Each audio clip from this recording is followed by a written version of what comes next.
Welcome, everybody, to the E2KGn30 podcast, episode number 6. I'm your host, Osiris Prime, and for you newer people out there, that stands for Enough to Keep Going News in 30 Minutes. We'll go over our top news stories that we found this past week. I don't know about Zeus, but I struggled a little. We do have Zeus with us tonight, trying to find some news, but So, But we got some stories here. We pulled it out. Just the two of us tonight. Swiss and DB are taking a break, doing some family stuff. I'm assuming. I don't know. I'll just say that. It makes it sounds better. So up first, let's start with Xbox Games with Gold. So they announced their August games coming up here, and actually some pretty good ones. The first one that's going to be all month from August 1st to the 31st. That is Slime Rancher. That is actually a new one for Xbox. I guess it's been on the PC on Steam Early Access for a little bit now. It's a first-person sim game where you farm or manage a farm with slime creatures in it. Okay, sounds cool, I guess. Actually, kind of sounds like a game that I might like, at least lately. I kind of like that, like Minecraft and Animal Crossing and those type of games. So it might be kind of cool. Who knows? And then you got Trials Fusion, starting on August 16th through September 15th. And these first two are Xbox One, by the way.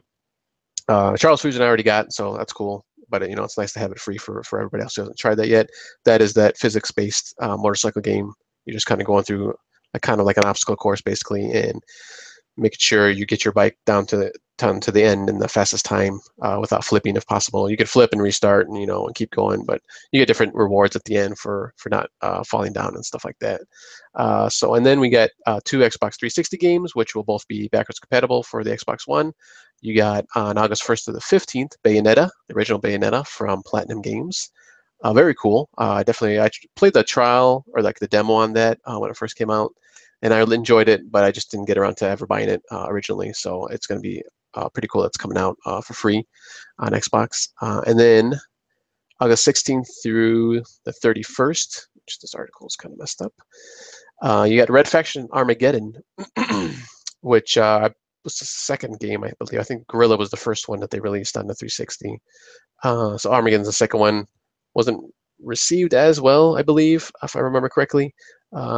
Wasn't like totally panned or anything, but they kind of broke away from the open worldness, I believe, a little bit. You're kind of stuck on the ground. There's some things that happened on Mars. This takes place on Mars, where you get stuck underground. And I believe it's like, I want to say maybe 100 years or so, or something like that, maybe 200 years after the Red Faction Guerrilla. So still pretty cool though. It's a free game, so you can't argue too much. Zeus, any of those you're looking forward to? I know you're a Platinum fan, I believe, if I remember correctly. Ish. So yeah, I'm looking forward to Bayonetta. That was one of the games, right? Yep. Yeah, I'm looking forward to Bayonetta. I started that game on some system and never got around to finishing it, but and then I just tweeted about this the other day. There was like 3 games in there that I'm interested in. And I apologize, I was on the board doing the social media, so no, it's all right. Yeah, so I can't. I was listening to you, but I can't recall right off the top of my head what the other 2 games were. Slime Rancher and Trials Fusion for Xbox One. I don't know if yeah, so Trials Fusion I'm definitely interested in. Bayonetta I'm super interested in. And what was the last game? Red Faction Armageddon. Yeah, so I played the original Red Faction, and it was kind of a it was a thing, right? The very first one, kind of really destructible environments kind of really hadn't been done on that scale before. And I was definitely kind of in, feet first on the ground with that franchise. So, but I never got around to playing any of the sequels. And yes, I agree with you that the follow-ons weren't as well received and didn't kind of have the same impact on the industry, but they're free. So I'm going to definitely take a look at least the one that's coming on Games with Gold this month. Yeah, I think, when it originally started, it was on PC, and that was first person. And I think the sequel to was first person. And then when they switched over to console, they were still on PC, but when they kind of came over to consoles too, they went third person. So that was pretty cool. But yeah, it should be a cool month. And speaking of Xbox, it looks like you got some news here coming up. Xbox One bundle.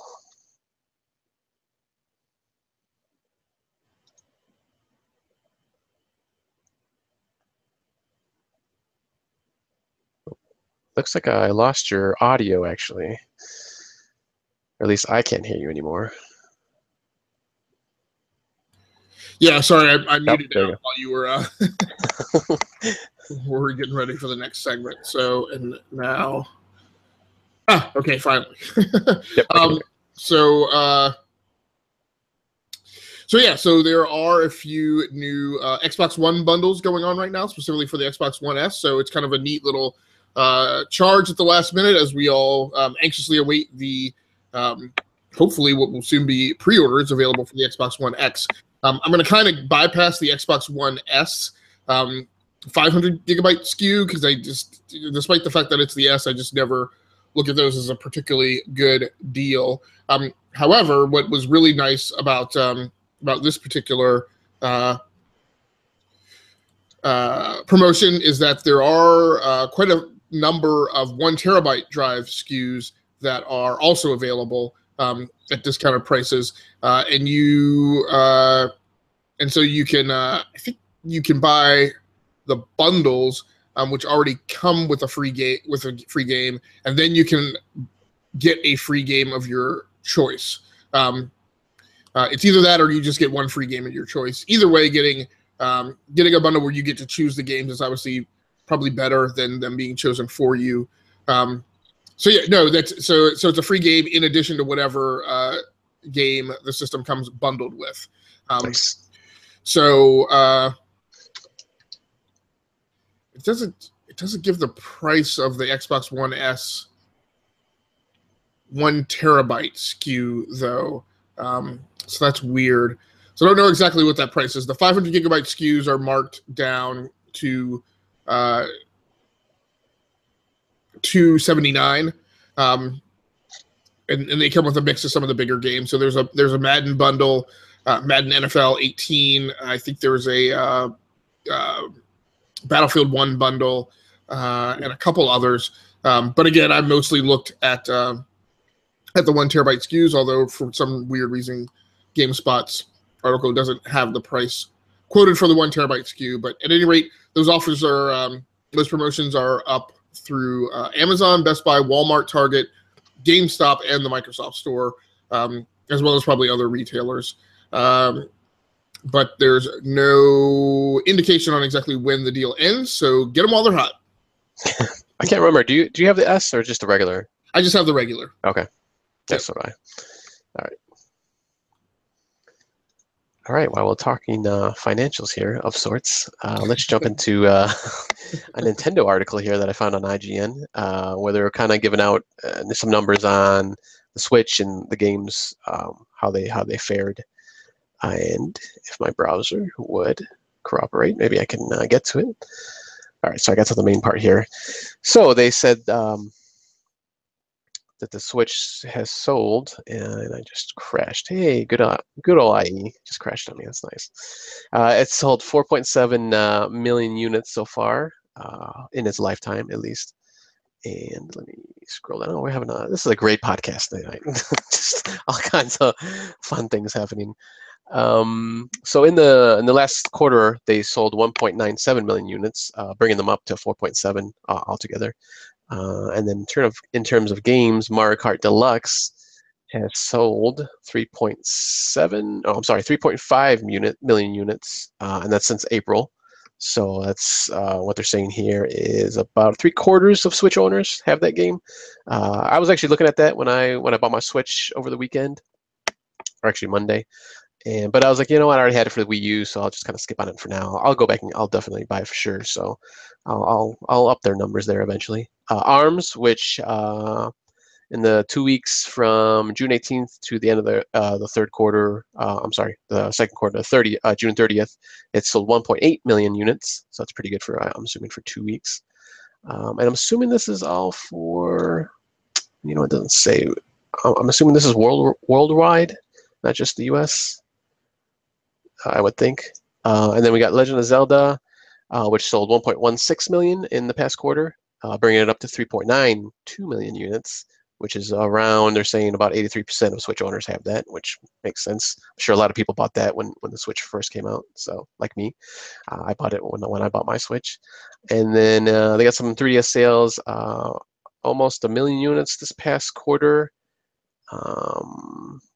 And about 5.8 million units of software has been sold, which is about a 31% decrease of last year. Amiibos sold 1.6 million and 1.3 million of card packs, which I believe, I think the card packs are only for Animal Crossing, as far as I know. And then downloadable games across all Nintendo platforms have given 11 billion yen, not dollars, and that's about 98 million US dollars and 76 million pounds if you're in Europe, or in the UK, I should say. Which, obviously that brings Nintendo up to good finances this year, or this past quarter and stuff. So trying to see here. I was going to say something else on this article. Now I can't find it. But it'll be interesting to see how Splatoon does, because evidently that's been selling pretty much gangbusters, I guess, especially in Japan. So for the next financial earnings, we'll see how that goes with. And I bought that, and I bought Zelda, so I've been helping out on that number, or at least for the next quarter. So any surprises here that you see, or looks like it's pretty much par for the course?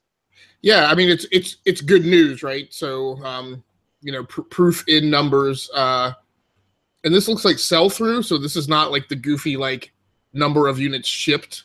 Yeah.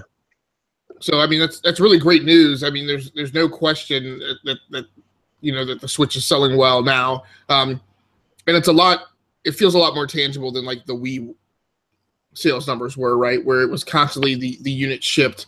Yeah. And the attach rate wasn't that high, and the only things people were buying were first-party Nintendo titles, which is still the case now, but it's fine.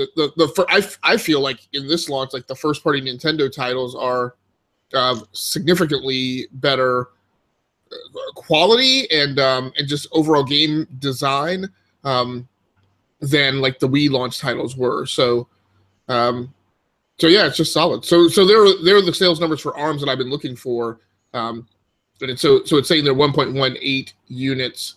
Of course, that's a short reporting period with only 2 weeks of sales to be able to report. So yeah, I'm still kind of very interested to see if the sales numbers of ARMS exceed the actual, potentially vocal minority of people who are not enjoyers of it on the web. And I don't know if they're the vocal minority. That could be the way most people feel about the game, but I'm definitely interested to see, next quarter a little more sales information on how ARMS is actually doing. Yeah, we'll get a full. Well, probably at the end of the month, we'll probably get the full month at least, so a month and a half, I guess. Right. It's been the last 2 weeks. And that's amazing, right? They have tripled their revenue. Yep. Right. I mean, kind of something like that. Tripled it, or 1.5 it, or something. I don't know. Yeah, it's approximately 1.4 billion. I'm trying to see here. Software sales. Yeah, pretty much. Yeah. Yeah. But I'm wondering, with ARMS and with, I guess pretty much ARMS. I guess Splatoon, kind of. I guess that's the second. It's the second one in the series, but still kind of newish. Since it's only like 2 years old since the first one came out, I believe, 2.5. Is that more just because there's not really a lot going on right now, or just because in sales wise, or just because it's a new IP too? People are interested in it just because of the big sales numbers. So I guess it probably plays into it a little bit. You're saying that for ARMS? Yeah, more so for ARMS than for Split. Well, I guess there's no sales numbers for Splatoon, but supposedly that's selling pretty well too. Right. Yeah, I don't know. I do not know. And very interesting on the Amiibo sales too. Yeah, those are still selling pretty well. So, no doubt. I mean, well, they had Zelda ones, and I believe Splatoon, they had a new Amiibos too. So okay. They're still selling like gangbusters, I guess. I'm kind of surprised on the cards though, because I mean, like I said, I think it's only for Animal Crossing, but I guess a lot of people like Animal Crossing, I suppose. I'll have to double check on that to see if those cards are sold for any other games. So speaking of sales, looks like we got some things going on the PlayStation side. Sorry, I caught you on a bad time again. No, you're so yeah, so there's apparently a big PlayStation Plus sale going on the store. So again, you need to be a PlayStation Plus member. And this isn't so much news, it's just my own personal observation from just happening to wander by and check out the store. So some of the big things that are on sale, Ghost Recon Wildlands is 40% off and down to $36.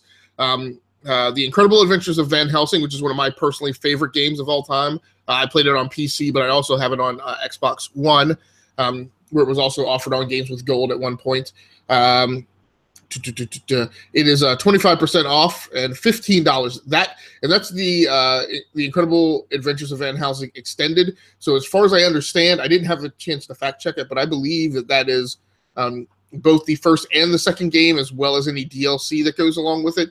That's a pretty incredible value. Now, I won't comment or contend on how well an isometric overhead third-person action RPG, how well that plays on console, because I have never had any interest in playing Diablo 3 on console. For me, those are games I need to play on PC.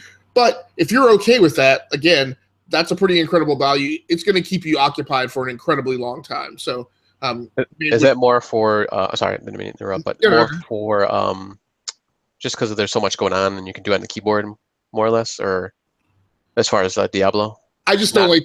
I just don't like playing that type of game with a controller. I like being able to point and click with the mouse on the screen wherever. Okay. And it's a huge inventory management game, right? We talked a couple weeks ago about kind of how we, some of us gamify certain subsystems within a game, and I'm not interested in doing deep, intense, complicated, complex inventory management with a D-pad, right? And Van Helsing gets really complicated with all the gems and stones that you can equip to different weapons, and it just and having a pet and sending your pet back to town. I'm sorry, I'm getting that mixed up with Torchlight. Sending your ghost, you have like a ghost companion, so you can send that companion back to town to sell stuff. So you have a really wide inventory of spells and skills that you can also equip to quick slots and whatnot. So it's like I really can't imagine doing that workflow with a controller. So it's just not in my area of interest. For Honor, which had a lot of buzz at the beginning of the year, which was seemingly quickly pretty snuffed by Horizon Zero Dawn and some other games. I guess For Honor didn't have as high of a burn duration as some other people thought that it would. But it was still pretty popular when it launched. It is 50% off, so it's $30. And probably one of the biggest things here, considering all the notions that Resident Evil 7 is potentially a Game of the Year contender, that it is 40% off and for $36. So that's kind of like the Rolodex of all of like the big games that dropped on PlayStation 4 in 2017, right? For all our discussion of how big a year this has been and out of the norm for really solid games released in the first half of the year, and they're kind of all on sale. Interestingly enough, Horizon Zero Dawn, my personally favorite game of those that have been released, not on sale. Although it is, I don't know if it's marked down or if it's just standard MSRP now, but it is $50 on the PlayStation Store. Although it does not have any of the branding or badging that says it is part of the PlayStation Plus sale. So maybe it has just been permanently marked down for the remainder of its sales time. So that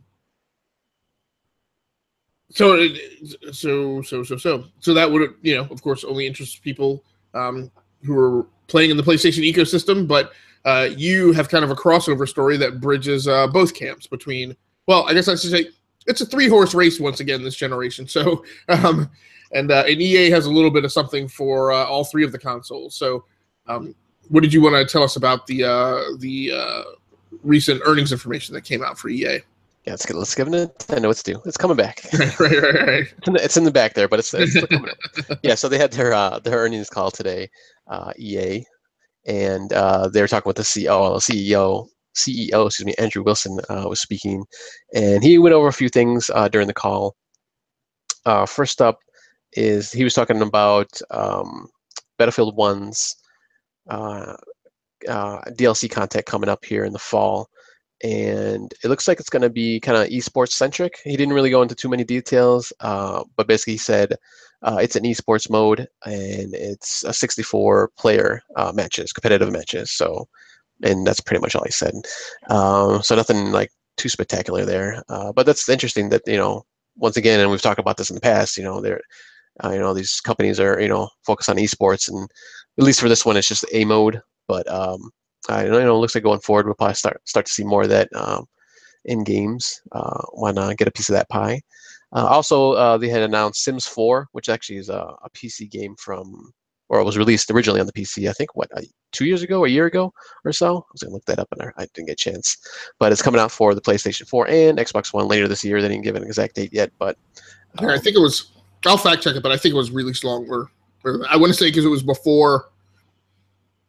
Its online launch debacle was before GTA 5's launch debacle. Okay. But I'll fact check it while you're doing that. Okay. Yep. So that's coming out for both systems. No Switch on that one, but who knows? Maybe it'll pop up at some point. And then also he was talking about VR and how EA's, you know, they're looking into VR right now, just different ways they can use it in different games. You know, he's basically saying how, you know, I wonder how this will work in for, you know, first person shooter or sports games or, you know, action adventure games. But an interesting, and maybe Zeus, you'll find this very interesting.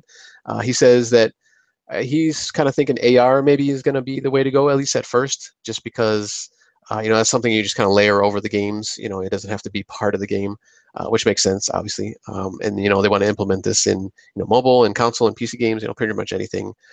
So that's pretty cool. You know, I think he's pretty much right. You know, obviously he was also saying that maybe within 2 to 3 years, a little bit more time, you know, VR games will, you know, mature a little bit more, and, you know, people get more comfortable with them, and, you know, we'll be able to get, you know, hopefully those awesome, you know, games for VR that not so much now, but, you know, AR is probably going to be the way to go in the near future, within a year or two, instead of like 3 or 4 for VR games. So I thought that was pretty interesting.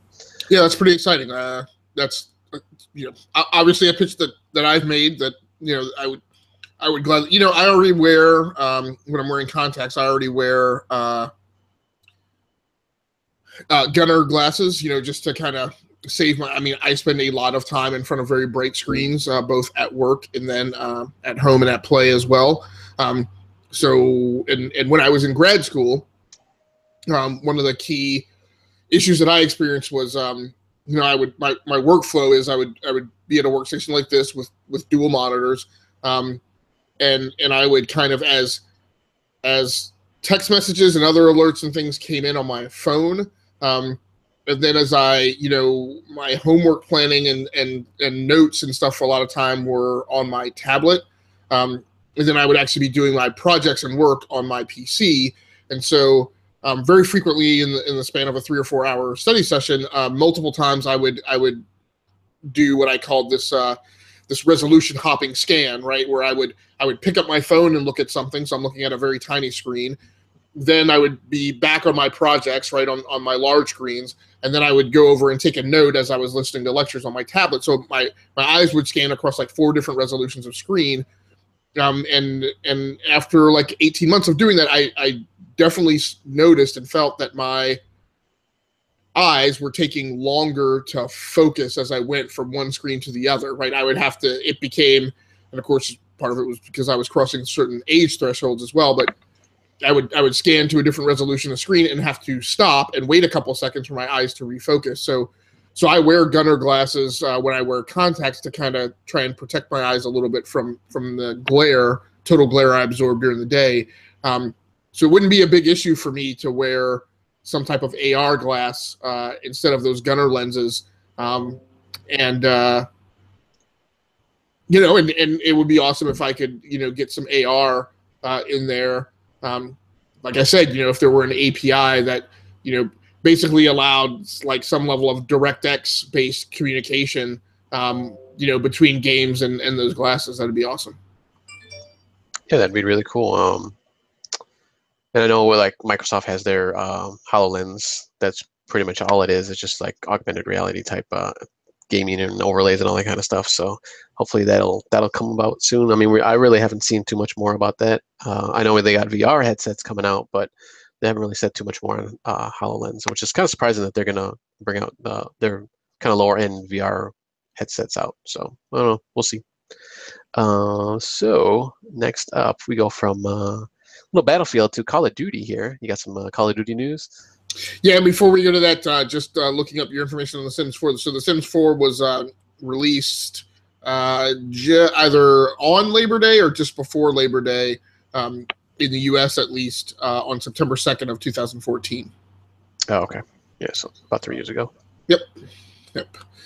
So, yes. So it's really not a big news story, but I just put it in here in case people had forgotten.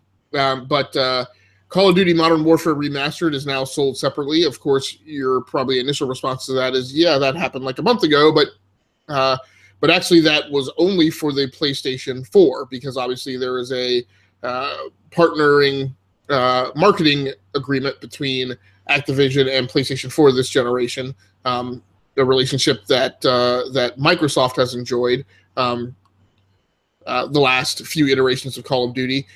So it has now arrived for PC. And I think it should have also arrived for Xbox, or maybe Xbox was last week, or maybe it's still to come. But they were by the end of this month, they were supposed to be versions for all the platforms that it had that Infinite Warfare had released on. So on Steam, that game is $40 right now. I don't think that's a horrible value. Other people will certainly disagree. The big thing is, once again, the DLC that you got for free when Call of Duty 4 originally released. PC gamers got that map pack for free because it arrived on PC so much later than it arrived for PlayStation 3 and Xbox 360. Now Activision is charging you for it via Valve's platform on Steam. I don't see exactly how much the DLC is, but the game is $40. To me, this might arguably be, it's between Modern Warfare and Modern Warfare 2. I felt like the series Apex in terms of multiplayer gameplay for me. After that, it just became too much of a snipe fest and spawn kills and kind of things, and I just completely lost interest in multiplayer after 2. And really, for me, I guess probably the way I would say it is Modern Warfare 2 was the last good one that I was even interested in playing. Whereas I feel like Modern Warfare, the first one, was kind of the apex and was as good as it got for Call of Duty multiplayer. So now, have you picked up? Or do you know, since you're primarily an Xbox player, if Remastered has shown up as a standalone? Okay. Yeah, I just checked it right now. Yeah, it is out there for Xbox One. Okay. When did it land? Do you know? No, I don't know that right now. Yeah, not. Okay. Yeah, but it's up there right now to buy. Okay, great. Yeah. No, I have not gotten it yet. So maybe I'll get it one day, but for now, I'm just gonna kind of wait on it. When I bought Infinite Warfare, I didn't get the big bundle, so I just wanted the base game. So not yet. Maybe one day. Yeah, and and that was actually one of the games that I actually played on the PC. It was probably one of the last games I played on the PC. Yeah, religiously, just I was playing it every day, pretty much every day. I did do they did have a beta on the Xbox 360, which I did do it on 360, but then I eventually just bought it on the PC just because shooters at that time I kind of liked buying them more on PC, and I had a beefier PC at the time, and you can do all the mods and stuff and get more maps and stuff like that. So I enjoyed it a little bit more on there. Okay. Very cool. Well, folks, unfortunately, it's a pretty short news night because it was a pretty light week on news. Probably the only thing I have to add is that, as we've been stumping all week, there is we do have a game we do have a giveaway going on the network. So go over and watch last Monday's episode of the Enough to Keep Going podcast, which was episode 6, I believe, Yes. where we talked about zero HUD design, and embedded in subtitles within the video. You will have to find them, but embedded within subtitles of the video, there is a link to the Amazon giveaway. You copy that down, enter it in your browser, go over to the Amazon giveaway, participate in a poll. There's about 600 people who have responded to the poll so far. So nice. So go over there, participate in the poll. Right now, the question centered around whether or not people thought zero HUD design was the way of the future. Right now, pretty overwhelmingly, about 66, 67% are voting saying that it is the way of the future, versus a hybrid, or it's just not the way of the future at all, or saying things like it's fine for most games, but absolutely not for Sims and things like that. So go over there, participate in the poll, enter your name. The worst thing that could happen is you could win. And the giveaway is for an Xbox One Dawn Shadow custom controller from the design shop. So nice. And if you win, it will be shipped to you relatively promptly. You'll have 48 hours to claim it, and then once you claim it, Amazon will ship it out to you. The giveaway ends at noon Pacific time tomorrow. So and really technically it's 11:59. Actually, I need to check that. That may actually say 11:59 p.m. So I don't know. Just get your bottom over to the video, watch the video, copy down the link, go put your name in for the giveaway. Yeah, give yourself 5 minutes or so before that noon hour, 10 minutes, just in case you watch as fast. Yeah, and don't assume that it's 11:59. It might be 11:59 p.m., but if I were you, I wouldn't risk it. Just go over there and watch it now, or tonight, or first thing in the morning. Yes. Sound advice.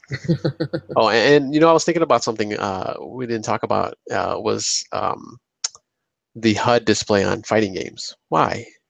Why do you need those? And why do they have to be so obnoxious? That's all. That's all I want to say. Yeah, I'll leave that. That could get very deep. Yeah. Yeah. So the one thing I'll say is, but don't do you? And it's interesting because I've recently been streaming a lot of fighting games, right, with Street Fighter 3D Edition on the 3DS and Soul Calibur, the Dreamcast remake on the Xbox One. And one of the things that I've definitely been experiencing is that euphoria you get when you see the 2 health bars there, right? And both of your health bars are down really low, and it's totally a matter of who lands that next punch, right? And I just don't think that you get that feeling conveyed if you don't see those 2 health bars up on the screen. So that's my only feedback.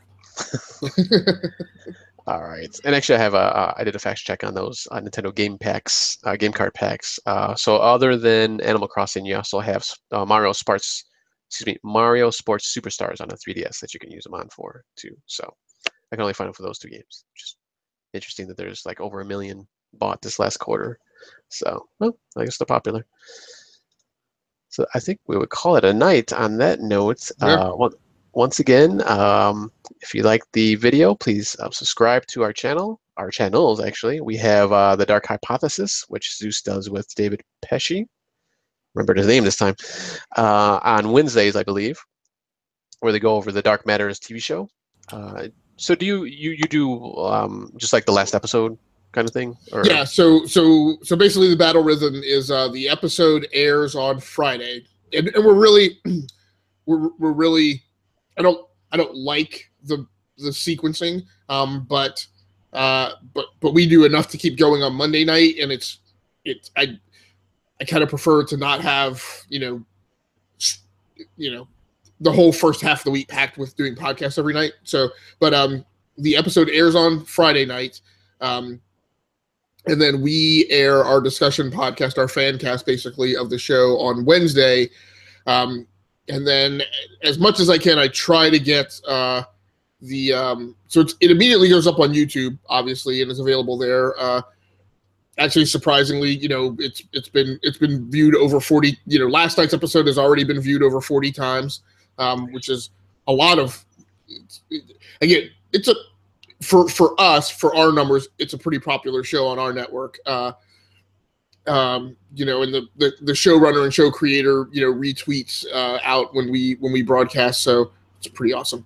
But yeah, but the show airs Wednesday night, and then if I can, I try and get either the MP3 version up on SoundCloud, or a video edited version up on YouTube. But I try and get that up on Thursday so that people can pull it down for their morning commute on Thursday or Friday, before some fans of the show watch the actual on-air broadcast of the next episode on Friday night again. Nice. Yep. Cool. Yeah, so we got that show, and then we have, like you mentioned, on Mondays we have Enough to Keep Going, our regular podcast, where we talk topic of the week, we talk playlists, stuff like that. So catch that. Go subscribe to that, and then obviously on Thursdays we have enough E2KGn30. So subscribe to all those channels. Maybe we'll get some more coming up in the future. We're in some talks, talking about things. So on behalf of Mr. Zeusadamus, I am Osiris Prime. Thanks for watching, and we'll see you next time.